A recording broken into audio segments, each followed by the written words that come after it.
श्री हरि विष्णुप्रिया को मेरा दंडवत प्रणाम। नमस्कार, भक्ति भजन चैनल में आपका स्वागत है। श्री महालक्ष्मी व्रत कथा, गुरुवार की व्रत कथा। इसे श्रवण और पठन करने से दुख दारिद्र दूर हो जाता है।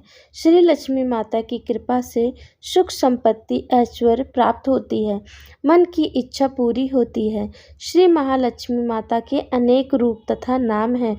भूतल में वे छाया, शक्ति, तृष्णा, शांति, जाति, लज्जा, श्रद्धा, कांति, वृत्ति, समृद्धि, दया, तुष्टि, माता, अधिष्ठात्री देवी एवं लक्ष्मी माता के रूप में स्थित हैं। उन्हें प्रणाम करते हैं।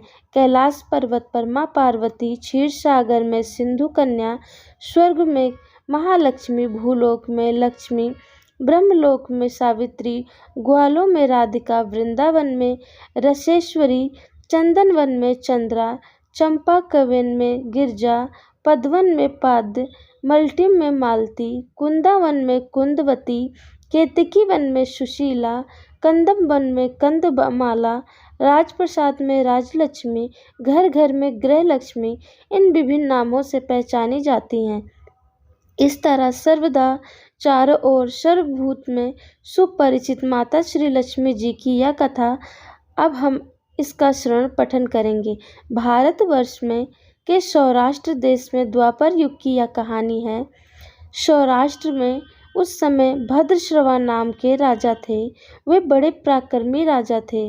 4 वेद, 6 शास्त्र, 18 पुराणों का उन्हें ज्ञान था। उनकी रानी का नाम सूरज चंद्रिका था। रानी दिखने में सुंदर और सुलक्षणा थी तथा पतिव्रत थी। उन दोनों को 7 पुत्र तथा उसके बाद एक कन्या का वरदान मिला था। कन्या का नाम श्यामबाला था। एक बार महालक्ष्मी जी के मन में आया कि जाकर उस राजा के राजप्रसाद में रहें। इससे राजा को दुगनी धन दौलत की प्राप्ति होगी और वह इस धन दौलत से अपनी प्रजा को सुख दे पाएगा। गरीब के घर अगर रहे और उसे धन दौलत प्राप्त हो तो वह स्वार्थी की तरह केवल अपने ऊपर ही खर्चा करेगा। यह सोचकर श्री महालक्ष्मी जी ने बूढ़ी ब्राह्मणी स्त्री का रूप धारण किया। हाथ में लाठी लिए लाठी के सहारे रानी के द्वार पर पहुंची। यद्यपि उन्होंने बूढ़ी औरत का रूप धारण किया था, पर उनके चेहरे पर देवी का तेज था। उन्हें देखते ही एक दासी सामने आई। उसने इनका नाम, धाम, काम, कर्म पूछ डाला। वृद्ध ब्राह्मण का रूप धारी माता लक्ष्मी ने कहा, बालिके, मेरा नाम कमला है। मेरे पति का नाम भुवनेश है। हम द्वारिका में रहते हैं। तुम्हारी रानी पिछले जन्म में एक वैश्या की पत्नी थी। वह वैश्या गरीब था। दारिद्र्य के कारण हर रोज घर में झगड़ा होते थे। तब उसका पति रोज उसे मारता था। इन बातों से तंग आकर वह घर छोड़कर चली गई तथा वन जंगल में खाली पेट भटकने लगी। उसकी इस दुर्दशा पर मुझे दया आई। तब मैंने उसे सुख संपत्ति देने वाली श्री महालक्ष्मी की कथा सुनाई। मेरे कहने पर उसने श्री महालक्ष्मी का व्रत किया। श्री महालक्ष्मी प्रसन्न हुई। उसकी गरीबी दूर हुई। उसका घर संसार दौलत संतति संपत्ति से भर गया। बाद में पति पत्नी दोनों पर लोक सिधारे। लक्ष्मी व्रत करने के कारण वे लक्ष्मी लोक में रहे। उन्होंने जितने साल महालक्ष्मी का व्रत किया उतने हजारों साल उन्हें सुख भोग मिला। इस जन्म में उसका जन्म राजघराने में हुआ है, परंतु वह श्री महालक्ष्मी का व्रत करना भूल गई है। उसे यह याद दिलाने में आई हूँ। बुढ़िया की बातें सुनकर दासी ने उन्हें प्रणाम किया तथा श्री महालक्ष्मी का व्रत किस तरह किया जाए इस बारे में पूछा। बुढ़िया रूप धारण किए हुए श्री लक्ष्मी माता ने दासी को पूजा की विधि तथा महिमा बताई। इसके बाद वह दासी माता को प्रणाम कर रानी को बताने अंदर चली गई। राज वैभव में रहते हुए रानी को अपने ऐश्वर्य का बहुत घमंड हुआ था।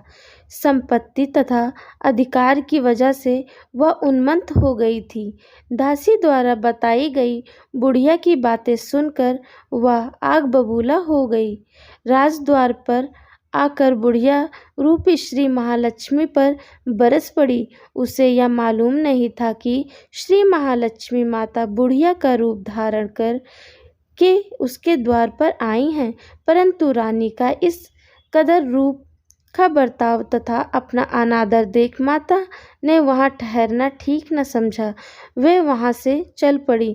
राह में उन्हें राजकुमारी श्यामबाला मिली। उन्होंने श्यामबाला को सारी बात बताई। श्यामबाला ने अपनी ओर से श्री महालक्ष्मी माता से क्षमा मांगी। माता को उस पर दया आई। उन्होंने श्यामबाला को श्री महालक्ष्मी व्रत के बारे में बताया। उस दिन अगहन मार्गशीर्ष माह का पहला गुरुवार था। श्यामबाला ने परम श्रद्धा से श्री महालक्ष्मी का व्रत रखा। फलस्वरूप राजाधीश्वर के सुपुत्र मालाधर से उसका विवाह हुआ। वह धन दौलत ऐश्वर्य वैभव से माला माल हो गई। पति के साथ ससुराल में आनंद से दिन बिताने लगी। इधर श्री महालक्ष्मी का रानी पर प्रकोप हुआ। फलस्वरूप राजा भद्रश्रवा का राज एवं राज कारोबार नष्ट हो गया। यहाँ तक कि खाने के लाले पड़ गए। ऐसी हालत में एक दिन रानी ने राजा से निवेदन किया, हमारा दामाद इतना बड़ा राजा है, धनवान है, ऐश्वर्यशाली है, क्यों ना उसके पास जाएं, अपना हाल उसे बताएं, वह जरूर हमारी मदद करेगा। इस बात पर राजा भद्रश्रवा दामाद के पास रवाना हुए। राज्य में पहुंचकर एक तालाब के किनारे थोड़ी देर विश्राम लेने के लिए ठहरे। तालाब से पानी लेने आते जाते दासियों ने उन्हें देखा। उन्होंने विनम्रता से उनकी पूछताछ की। जब उन्हें यह मालूम हुआ कि वे रानी श्यामबाला के पिता हैं, तो दौड़ते हुए वे जाकर उन्होंने रानी को सारी बात बताई। रानी ने दासी के हाथ राज परिधान भेजकर बड़े ठाट बाट से उनका स्वागत तथा आदर सत्कार किया, खान पान कराया। जब वे लौटने लगे तो सोने की मोहरों से भरा घड़ा दिया। राजा भद्रश्रवा जब वापस लौटे तो उन्हें देखकर रानी सूरजचंद्रिका खुश हुई। उन्होंने सोने की मोहरे से भरे घड़े का मुंह खोला, पर हाय भगवान, घोड़े में धन के बदले कोयले मिले। यह सब श्री महालक्ष्मी के प्रकोप से हुआ।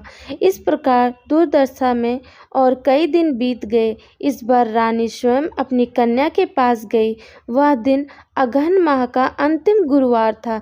श्यामबाला ने श्री महालक्ष्मी का व्रत किया, पूजन की, अपनी माता से भी व्रत करवाया। इसके बाद रानी अपने घर आई। श्री महालक्ष्मी का व्रत करने पर उसे फिर से अपना राजपाट, धन दौलत, ऐश्वर्य प्राप्त हुआ। फिर से सुख शांति आनंद में जीवन बिताने लगी। कुछ दिनों बाद राजकन्या श्यामबाला अपने पिता के घर आई। उसे अपने घर देखकर सूरजचंद्रिका को पुरानी बातें याद आई। यही कि श्यामबाला ने अपने पिता को घड़ा भर कोयला दिया था और उसे तो कुछ भी नहीं दिया था। इसी कारण श्यामबाला को पिता के घर आने पर उसका कोई आदर आतिथ्य नहीं हुआ, बल्कि अनादर हुआ। पर उसने इस बात का बुरा नहीं माना। अपने घर लौटते समय उसने पिता के घर से थोड़ा नमक ले लिया। अपने घर लौटने पर उसके पति ने पूछा, अपने मायके से क्या लाई हो? इस पर उसने जवाब दिया, वहाँ का सार लाई हूँ। पति ने पूछा, इसका मतलब क्या हुआ? श्यामबाला ने कहा, थोड़ा धीरज रखे, सब मालूम हो जाएगा। उस दिन श्यामबाला ने सारा भोजन नमक डाले बिना बनाया और परोस दिया। पति ने खाना चखा। सारा खाना नमक बिना था, इसीलिए स्वाद न आया। फिर श्यामबाला ने थाली में नमक डाला, इससे सारा भोजन स्वादिष्ट लगने लगा। तब श्यामबाला ने पति से कहा, यही है वह मायके से लाया हुआ सार। पति को उसकी बातें सही लगी। फिर दोनों हंसी मजाक करते हुए भोजन करने लगे।